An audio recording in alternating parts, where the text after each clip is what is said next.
আজকে আমরা সর্বপ্রথম যে বিষয়টি আপনার কাছ থেকে জানতে চাচ্ছি, আমরা ইসলামের ইতিহাস থেকে জানতে পারি সংখ্যা কম সংখ্যক মুসলিম তারা বিশ্ব জয় করেছিল, হাজার হাজার কাফের মুশরিকদের সাথে যুদ্ধ করে তারা বিজয় লাভ করেছিলেন। কিন্তু বর্তমান বিশ্বে মুসলিমদের এত আধিক্যতার পরেও মুসলিমরা কেন আজকে কাফেরদের কাছে মাথা নত করছে, তাদের কাছে নির্যাতিত হচ্ছে? আসলে কোরআন এবং হাদিস আমাদের কি এ ব্যাপারে মন্তব্য করেন? আলহামদুলিল্লাহ রাব্বিল আলামিন ওয়াসসালাতু ওয়াসসালামু আলা সাইয়্যিদিল মুরসালিন নবিয়িনা মুহাম্মদ ওয়া আলা আলিহি ওয়া সাহবিহি আজমাইন, মা বাদ। প্রিয় ভাইরা আমার, আমাদের কাছে যে প্রশ্নটা উত্থাপিত হয়েছে সেটা খুবই গুরুত্বপূর্ণ।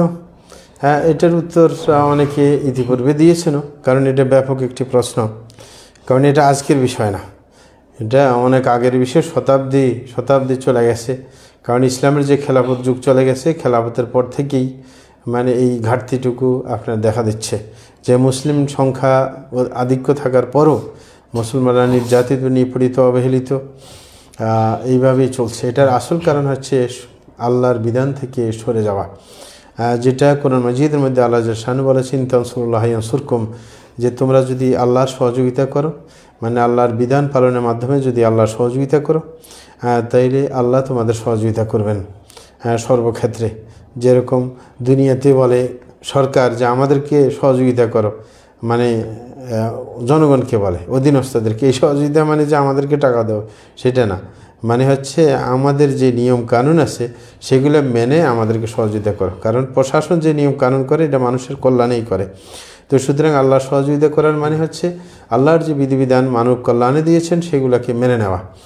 এর ব্যত্যয় ঘটলে আল্লাহ সহযোগিতা করবে না। এই কারণেই বর্তমান মানুষ কোরআন সুন্নাহ থেকে অনেক দূরে সরে যাওয়ার কারণে মানুষ অবহেলিত হয়ে গেছে।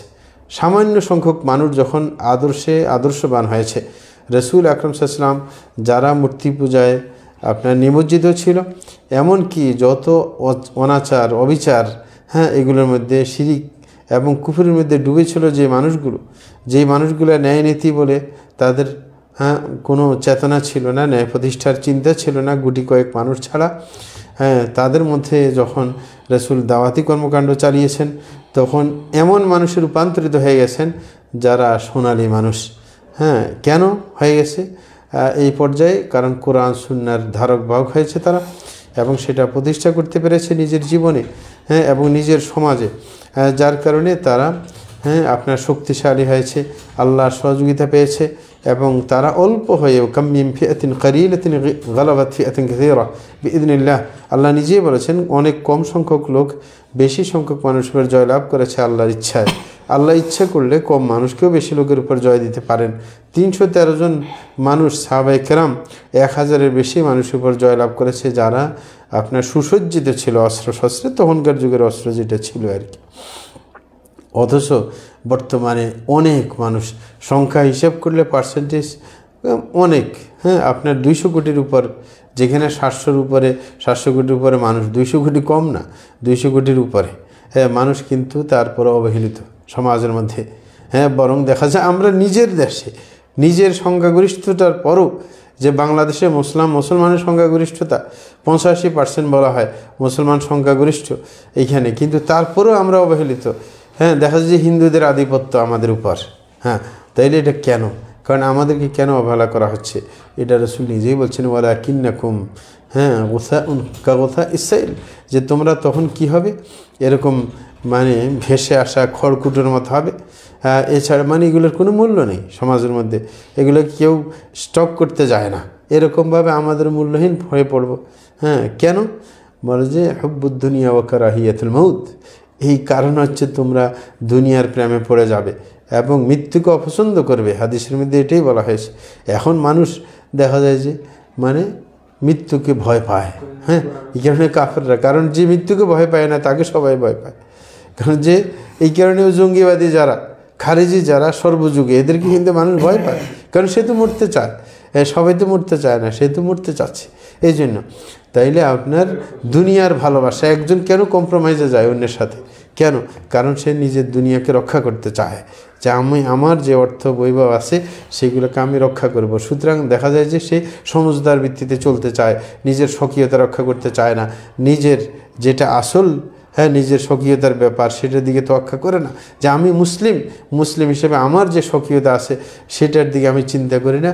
নিজের সম্পদ রক্ষা করার জন্য, নিজের দুনিয়া রক্ষা করার জন্য দেখা যায় যে অনেকে ভারতের দালালি করে বাংলাদেশে বসে মুসলমান। কেন?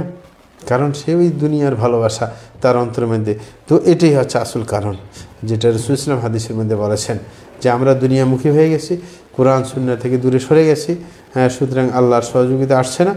আল্লাহ বরং আমাদেরকে বিপদে আপদে নিমজ্জিত রেখেছেন। শাস্তিস্বরূপ মা আসাবাকুম মিন মুসিবাতিন ফাবিমা কাসাবাত আইদিকুম ওয়া ইয়াফু আন কাসীর, যেটা আল্লাহ নিজেই বলছেন যে বিপদ তোমাদের কাছে আসবে সেটা তোমাদের হস্তার্জিত। সুতরাং আমরা যখন আপনার দূরে সরে গেছি কোরআন সুন্নাহ থেকে, আমাদের পদদলিত অবস্থায় আমাদেরকে ভুগতে হবে। আর যদি আমরা অবস্থার পরিবর্তন করি, তখন আবার আগের সুদিন ফিরে আসবে।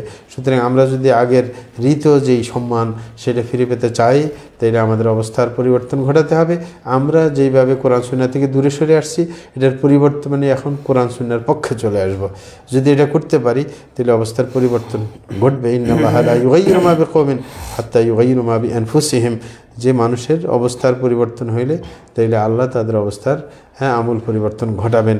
সুতরাং আমাদের আহ্বান যে আমাদের অবস্থার পরিবর্তনের জন্য আমাদেরকে কোরআন সুন্নাহর দিকে সঠিকভাবে ফিরে আসতে হবে। দুনিয়ার আপনার ভালোবাসা অন্তর থেকে দূরে সরাতে হবে এবং মৃত্যুকে ভয় পাওয়া যাবে না। মৃত্যু যখন আসার তখন আসবেই, এবং দুনিয়ার যতটুক আমার হাতে আসার ততটুকু আসবেই। এগুলো সব এসে ভাগ্য নির্ধারিত। সুতরাং ওটা নিয়ে টেনশন না করতে পারলে আমাদের নিজেদের স্বকীয়তা আবার ফিরে আসবে। আল্লাহর সহযোগিতা ইনশাআল্লাহ আমাদের শামিল হাল হবে। আল্লাহ আমাদেরকে সেই পথে অগ্রসর তৌফিক দান।